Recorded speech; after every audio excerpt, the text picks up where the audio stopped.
Wondering what has occurred here today.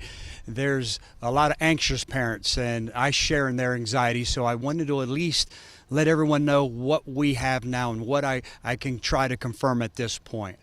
This school is one of the schools that has a program, an early start program, where parents can pay a little extra money. For those parents who start work before 9:24 when school starts in the morning, they can drop off their students starting at 6:30 in the morning. So staff is here early, ready to receive students. We have a gentleman who gets in the line for this early drop-off. As you can see, that's behind me. So he gets in the early drop-off line. Would throw up no red flags because everyone's dropping off kids at this point. He starts walking towards the rear of the campus where the entry is for the early start program. He stops, pulls out a firearm, and with a self-inflicted gunshot wound to the head, he takes his own life. The unfortunate part is there were two children that had just been dropped off, were just a few short feet behind him. But I have to tell you what, I'm so impressed with these two children, middle school age children. They didn't panic. They endured and fought through their own trauma, was worried about what was occurring here. Is it an active shooter? They didn't know if it was a suicide or what was happening. So they valiantly run as fast as they can to the office, notifying the office that someone had just fired a firearm, took their own life, but not knowing, again, you can imagine the trauma that these two children endured and the anxiety that's occurring because they don't know exactly what's happening at this point. The school district did an absolutely textbook job. They pressed a button on their CENTEGIX system, the emergency notification system that we're so grateful to have here in Hillsborough County with all the schools here, and the school immediately goes into lockdown. What does that mean? All the magnetic doors are locked. The bells and whistles go off, the classrooms are locked, and they did a beautiful job of making sure that there was no threat to student safety at this point. There's a deputy on campus, two more less than a block away, so I can't say within minutes, I can say within seconds, the deputies are here, and they immediately start working through what exactly do we have here. Once they felt comfortable with all the other responding deputies, and as you can notice here, we have a large presence. Whenever a call goes out on the radio, with any type of person and firearm, the only thing that our employees hear is that there's a firearm on student campus. So you can imagine when you see the large police presence that's here, it's here now, is because we're going to exhaust every means to find out exactly what occurred here today, how it happened, and work through it. But I've been in contact with the Superintendent Ayers. I've been in contact with Chief Newman with school security, and I have to tell you, I stand here grateful that everything we train for, everything that we work for and train every month on these active drills worked beautifully here today. There's 46 children that have enrolled in this program. There were 34 that were here this morning when this occurred, when this went down. What we believe at this point, again, I can't confirm it. We're still working to positively identify the individual who took his own life. We believe that his ex-wife works here. He's a disgruntled, divorced husband, and maybe this was his last act of defiance. He wanted to come and prove a point to his wife or his ex-wife, who's a school teacher, who's a faculty member who starts work here.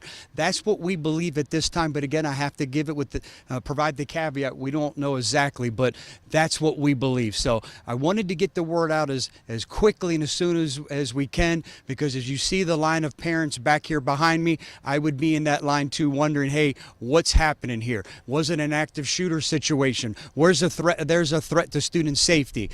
To that point, I'll tell you, whenever someone has a firearm on campus, there's always a threat and a risk to student safety. Fortunately, here today, the only threat today was the individual who took his own life. Were any from this gentleman, any comments made? Did he walk up or did he drive up, get out, or can you describe that part? Yeah, the individual was in the student drop-off line, that early drop-off line. Pulled up, parked his car, walked up towards the back of the school, and just shy of one of the entranceways back there, decided to stop and take his own life. Sheriff, how do you feel that, obviously this is an individual who took his own life, but the situation could have escalated very quickly if other people were around him closer or he made it into the school? Yeah, there's certainly, whenever you have someone on campus with a firearm, there's always an increased threat to our children, our most vulnerable. But fortunately, with the mechanisms we have in place, the fact that 3 deputies were here within seconds, school security immediately deployed. We worked so well with them, and I can't thank the principal and the faculty that were here this morning for how diligently they operated. Immediately, the faculty member immediately pressed her button and activating that CENTEGIX, that emergency notification system, where this entire school went in lockdown.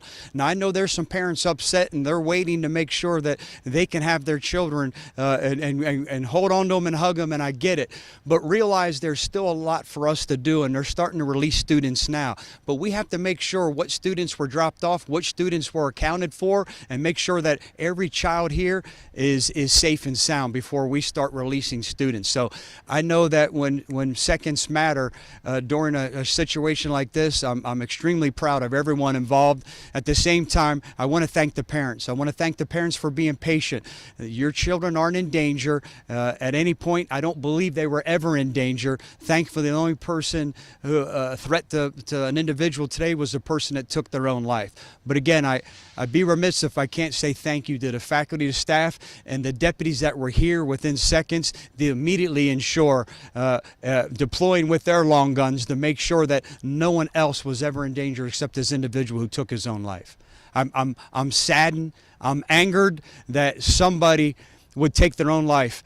I'm angered, and even more so, that they would come onto a student campus where our children are and traumatize these children. If you want to take your own life and you believe that's your only option, I feel horrible for you. But to come here and do it on a campus where children had to witness this and they're traumatized now, shame on you. But I have to tell you also, thanks to school security who was here within moments, these 2 children have already met and are currently meeting with grief counselors. So again, the systems we have in place, I couldn't be more proud of, and they immediately went into effect and are working beautifully. Any other questions? Just to the point of the kids that experienced this, I mean, they're with grief counselors. Any gauge on how they are doing just a few hours after? That's a great question. I don't have an update on how the children are doing because they're still meeting with the grief counselors. We'll certainly get an update. This update and any other updates we'll get as we work through this investigation, the Public Affairs Office will update all of you and make sure we put this out. Thank you, everyone. Stay safe.